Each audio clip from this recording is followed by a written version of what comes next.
From a Indigenous perspective, it's holistic. You're looking at things as an ecosystem rather than a silo decision that will help one person do one thing, or it is that community element. It's thinking about the future, thinking about how, and to make it real for the person is, well, this is going to impact your kids, and how does that make you feel? Collectivism and having that as a key cornerstone to the way that we certainly do our business and the way I interact with others is very important. I think collective power is all about kindness. It is about kindness, it is about integrity, it is about cultural respect. And if you have all of those key things within the collective, then you will do well economically. It's not about what you've got or what he's got or what she's got, it's about what we've got together. It's just something that you were instilled as a kid, and that's how you've grown up. It's second nature. It's something that you don't overthink and you don't think about twice. So when I think about the collective, I think about this, it's this, I don't know, it's a big ball perhaps, and it's all interrelated. I just think that the way that our mindsets are, and the way that our families are, and the way that our culture works is that we wouldn't just be looking after ourselves, we would be looking after everybody. And to be able to have that responsibility back, I think would be a benefit for everybody, not just for Aboriginal people. People kind of look at it as a totally different thing, but if we take on this philosophy that it's a living knowledge system when we're using current tools, what can we use or adapt to bring in to enable farmers to reduce their chemical use, reduce their footprint, and address that food security in feeding the planet. Aboriginal people were farming, we had a heavy hand in agriculture.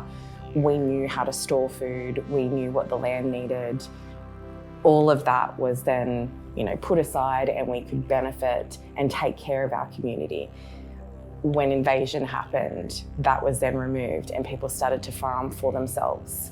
And all of the opportunity to then look after the wider group of people was taken away, and, individual people had their, white non-Aboriginal settlers had their own little pieces of land, and they looked after themselves and they earned money from that.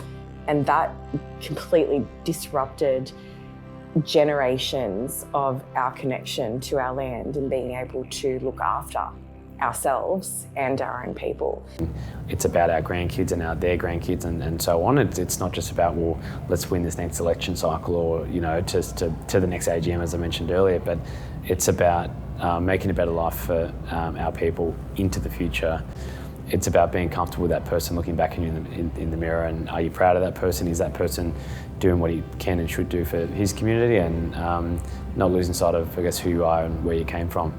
For me, it's always about approaching things with a level of humility, respect, respecting our culture and our protocols, particularly stuff like our community leaders, our elders, and making sure that we're always respectful around those sorts of things. Collectivism is about creating space for others to participate. It is about sitting in circle. It is about doing the work in a way that is you are generous, you are responsible, you have a responsibility to participate. You don't just sit in that circle and be a passive player. You are always on.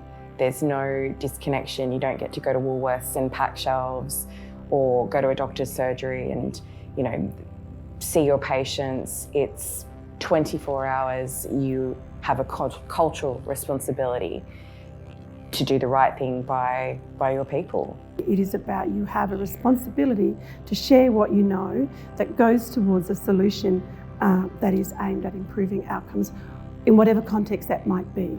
If I look at ways moving forward, Australians are now responsible to they will either stand and this is their racist views and they need to understand that they're being racist, or they need to call out racism and call out all of the inappropriate, misinformed, judgmental views that they have on Aboriginal people and Aboriginal culture and Aboriginal communities.